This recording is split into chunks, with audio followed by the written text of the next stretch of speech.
Hi, good evening, everyone. I'm JP Tong, and welcome to today's program, Detox Your Mind. Today, I'll be talking about expectation of ourselves, expectation of ourselves, and to understand about having expectations of ourselves, and perhaps explore, what these expectations are all about, and whether or not there are better methods that we can adopt in order to have some sort of direction in our lives. Yeah.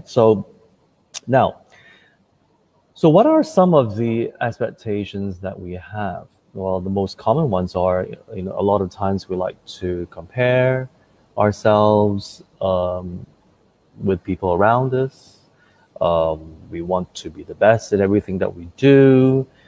We want to have straight A's for students, so that we can get into a good school and have a brighter future. We want to look a certain way, and if we don't look a certain way that majority of people think that we're good looking, then many times we'll do something about it with our face, have plastic surgery done, go to the gym, and so on and so forth.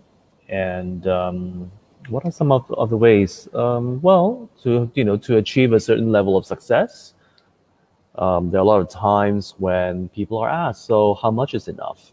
And they said, "I don't know. I just want to be a multimillionaire or a billionaire." So, those are the kind of expectations that many people have for themselves. And some even say, "Oh, I want to have a perfect love life, and I want to be a good parent so that my children will come out perfect and be highly successful." So these are some of the expectations, the common ones that are that we may be aware of. And there are certain other expectations of ourselves that are not as obvious. Perhaps to make sure that we are not emotionally hurt again, because maybe we went through certain experiences in our life, and internally we tell ourselves, okay, that's it. I'm going to protect myself. I am going to not be emotionally hurt again. So, see, that's something that's not as obvious, but something that when we check in with ourselves, we will be aware of. And for some, which are even more subtle, it would be not to succeed. There is an underlying expectation in our mind that we do not want to succeed. We don't want to succeed. And hence, you will see that there are certain people that will actually self-sabotage. So every time when something is working out well, they will subconsciously think of ways to sabotage it. Okay, so again, these are just different types of expectation of ourself. Now, then, I've been asked many times, then does it mean, JP, that we should not have expectations? That's not what I'm saying. I'm just saying, because when we have expectations are basically goals or something that we want to achieve, but we feel very strongly that there's something that we must achieve, and we're so fixated with this goal that when we fall short of it, that's where we react. We become very stressed. Some people have an anxiety attack. They can't sleep. They cannot eat. They get they get very emotional. That sometimes they even go into an emotional meltdown. So it is that fixation that it must happen. It must happen. So that is why expectations towards ourselves, if we are not careful with our fixation that we must have these kind of results, whatever it takes, then be prepared for all these emotional, these negative emotional reactions that we're going to have. All right, so what's another way around it? There's a mosquito flying around me. So what is a better method? Some may ask, because how can we go through life not having any expectations, not having any direction, and so on and so forth? Well, a better way of looking at it would be having aspirations. Having aspiration, because when we have aspirations, what do we mean? So, well, aspirations are something that, yes, it is still a goal, but it is something at the back of our mind. When I say, oh, I aspire to be a doctor, I aspire to be a lawyer, I aspire to be an engineer, I aspire to be a more loving, kind person, I aspire to be a more selfless person, I aspire to be more responsible. And so if you notice, when I say aspire to be something else, to be these qualities, I subconsciously, you're not expecting, like you're not so fixated that it has to happen. Because if it doesn't happen, there's no meltdown. Like, oh, I expect to be a doctor. I expect to be an engineer, or I expect to be the most successful in my city, to be the wealthiest in Malaysia. So see the difference. When we aspire, you're not so fixated. That is your direction that you want to work towards. So, if you fall short of it, there is no negative reaction as a result. You don't feel stressed, you don't feel depressed, because you don't feel you're getting close to it. You're not going to have a midlife crisis because of it. So that difference, it's actually, to me, it is very clear, because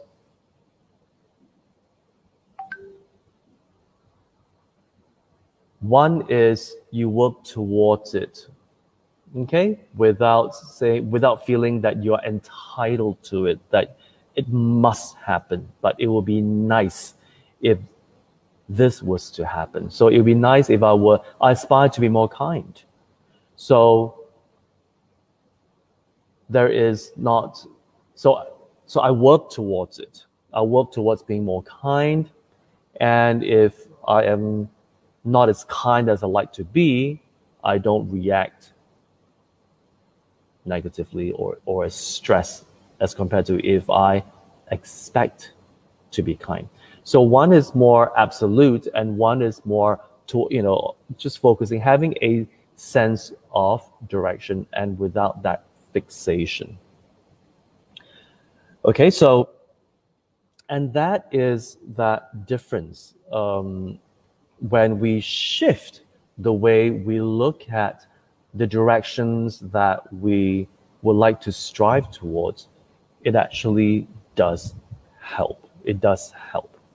And of course, a lot of times when you say, that in that case, I aspire to be a millionaire. Well, then we got to ask ourselves, or aspire to be of a certain look. Yes, you can still ask yourself and be brutally honest with yourself, that you don't trick yourself just because I just shared with you the word between aspiring and expecting. Because the mind is such that sometimes we can pretend, but we have to be brutally honest with ourselves. So when we practice mindfulness, we learn to differentiate and be very clear with what it is that our mind is focused on. Okay, we have to be very, very clear. When we're very clear, then we will be able to actually be aware when our emotions arise, when certain goals are not met. So we need to be very, very clear on that. And of course, even after listening to this episode, you're not going to immediately change the way you perceive your expectation. It will take a while. It will take a lot of practice to really take some time out. Take some time out to reassess. You see, now we're having a lockdown in Malaysia. So this is the best time to actually assess our expectations. What are they? And what are our aspirations? Perhaps you can change our expectations more towards our to becoming aspirations, and to assess ourselves to see how attached we are towards our list of expectations. And that's very important. And when we notice how attached we are, or in certain cases we choose not to be attached. So either way, which I'll explain later. So when we are attached, now what are these attachments about? What are these expectations about? Is it because it is to boost your ego because you want to look good? You know, it's always comparing with the Joneses, as the saying goes. You want to be better than your neighbors. You want to be better than your peers. You want to look more fabulous. You want to be more successful. You want to have your kids to be more successful than your friends' kids. I don't know. So why is it that your expectations or these goals are so important for you? And for some people who say, oh, I want to be able to have a 6-figure income so that my children can have a better life. And so that when I grow older, I don't have to think of my finances anymore. So be very, very clear. Be very, very clear. What are all these expectations about? And when you actually do the numbers, for example, with finances, then you will pretty much figure out how much is actually enough to put your children through school, all the way through college, get a degree, and how much would each child cost, and how much do I actually need by the time I retire?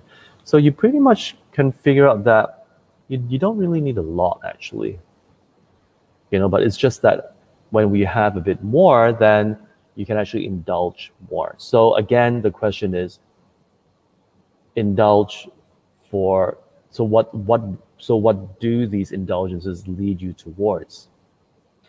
And usually it is because, well, it makes you happy. All these comfort, the convenience that money can buy, it makes you, quote unquote, happier. And the moment passes, and then we go, okay, so what's next?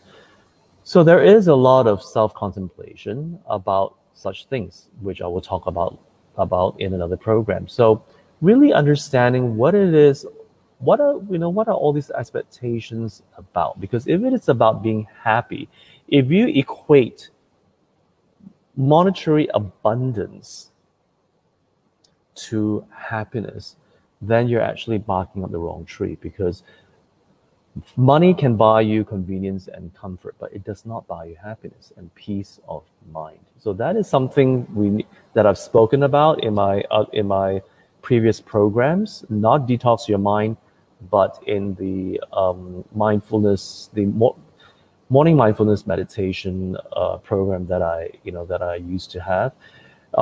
So we need to understand, so that when we have such expectations, it does not backfire on us, and it actually creates more mental suffering for us because no one told us, and we're not even clear about what it is that actually serves us ultimately.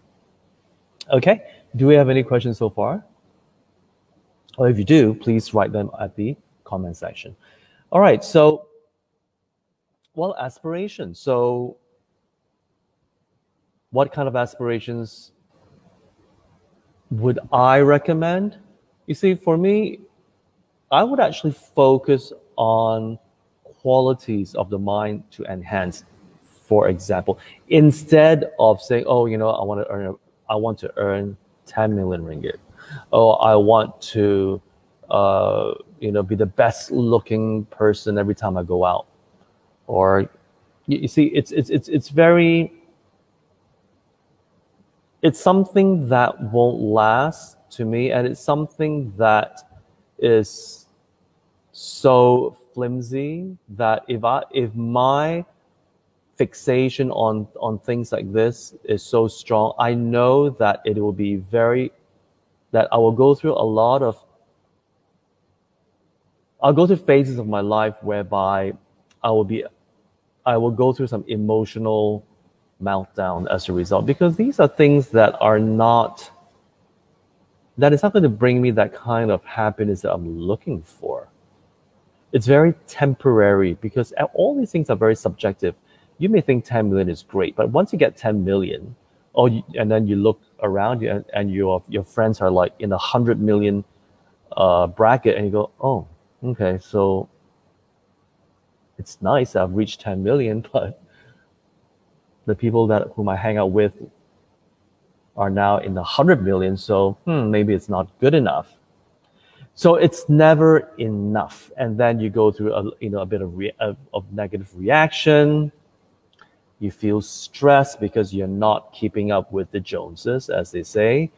So it's a very tiring journey. It's a very, very tiring journey. It's a very tiring direction to take. I would actually suggest something more of, I would aspire to be responsible. I aspire to be loving, more selfless. I aspire to be selfless. I aspire to be mindful. Because with these qualities, you see, if I'm responsible, then what does that mean? It covers all aspects of my life. I have to make sure that I can pay my bills.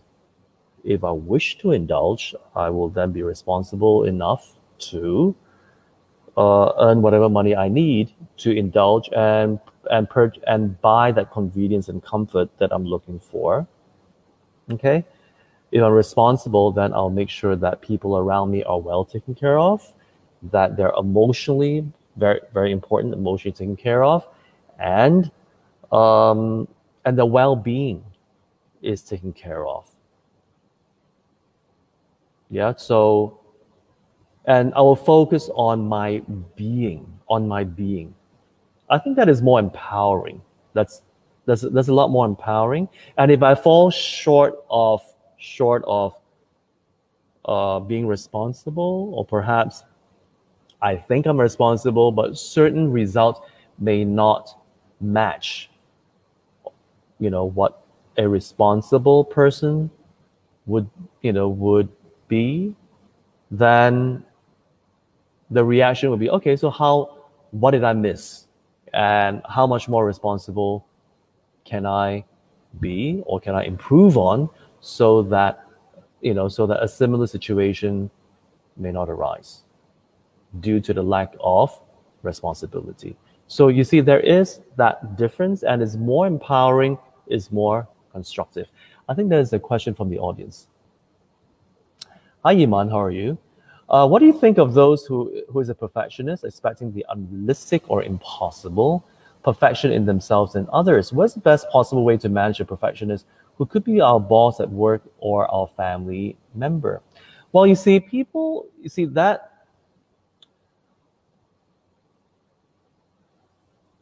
is very difficult for us to manage others.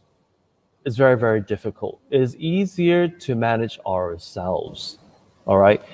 People who are unrealistic, quote unquote, unrealistic with their expectations, it can be due to many reasons. Due to when they were growing up, perhaps they felt they felt that they were never good enough because of the environment that they grew up in, and somebody may have been harping on this person that they're not good enough, for example, or they live in a culture, in a family whereby they're always competing with each other.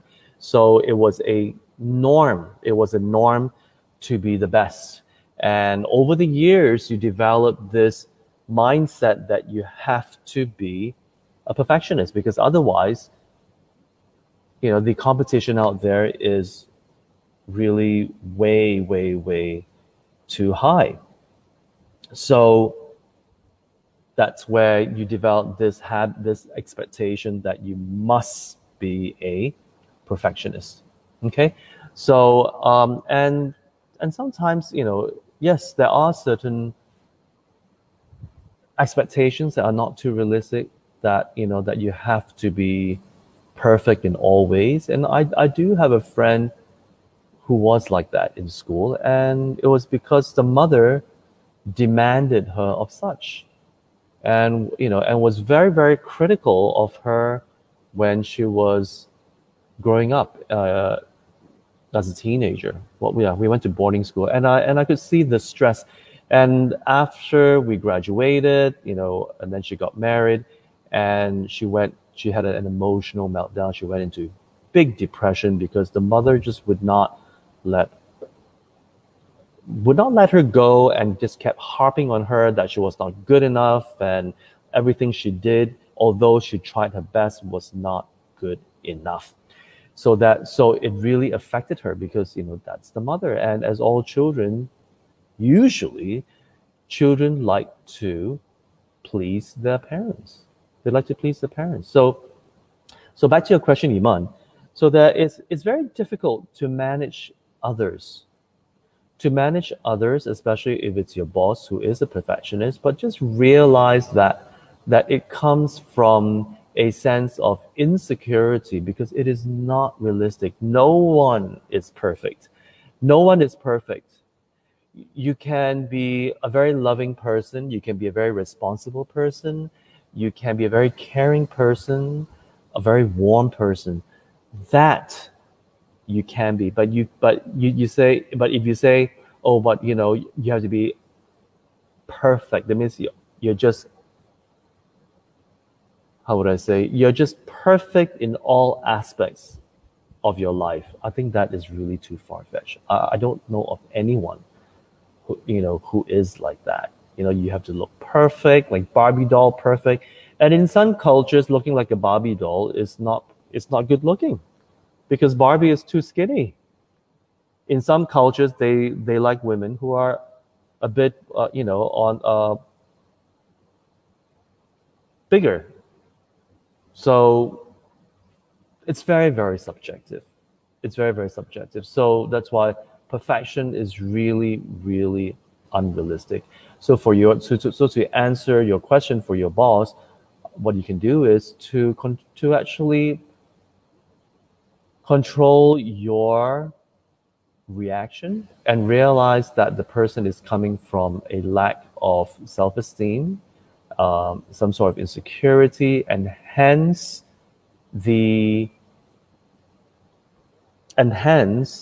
that expectation that everyone else, including themselves, have to be perfect. So we practice patience. We have empathy in them, and tolerance. Well, not tolerance, acceptance, and empathize that that they are suffering because of that fixation. Okay. Do we have any more questions? Okay, so a better way again would be to have aspirations, and the more empowering aspiration is the being. to be loving, to be kind, to be accepting, to be forgiving, to be mindful. I think when we focus on these types of aspirations of being, that would actually help us much better, and it will help us evolve to living our fullest potential and to living our best life. Okay, so for some of you, it may be very thought-provoking, and some of you may think that, no, this is how do you do this? It's going to take time. So take the time out to contemplate on what I've just shared. And if you do have questions, you can actually check out our, you can actually leave a comment on this comment section of the video, or you can go to Happy Mind, is it? Lucima, is it Happy Mind? Happy Mind, is it? Yeah, there is a fan page called Happy Mind Circle.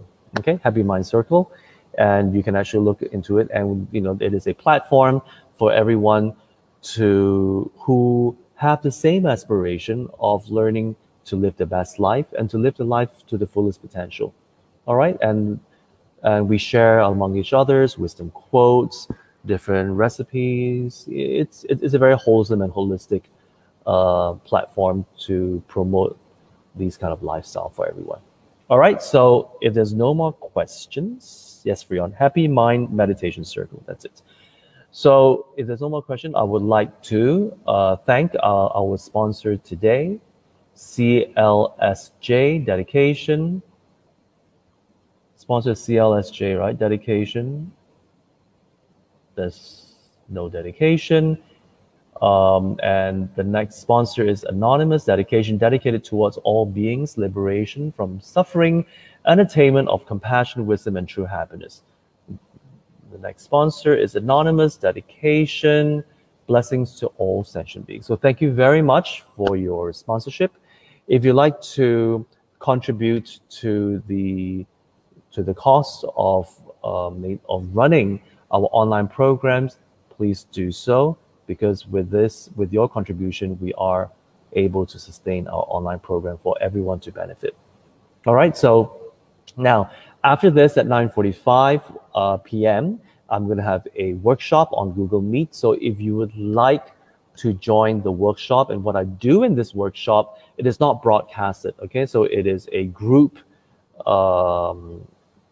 class that I have, and I will walk you through the contemplation of what I have just spoken about. So today is expectation of the self.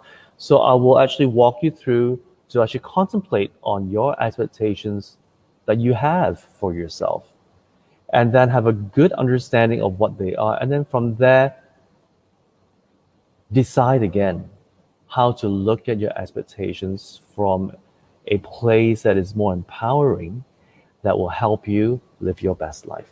Okay, so on that note, thank you very much for joining me on today's program. And if you like this program, do click like and leave a comment, and also do share with your family and friends on your Facebook page, because you never know who out there is going to benefit from our talk today. All right, so thank you very much, and I'll see you next Saturday, same time. Bye-bye.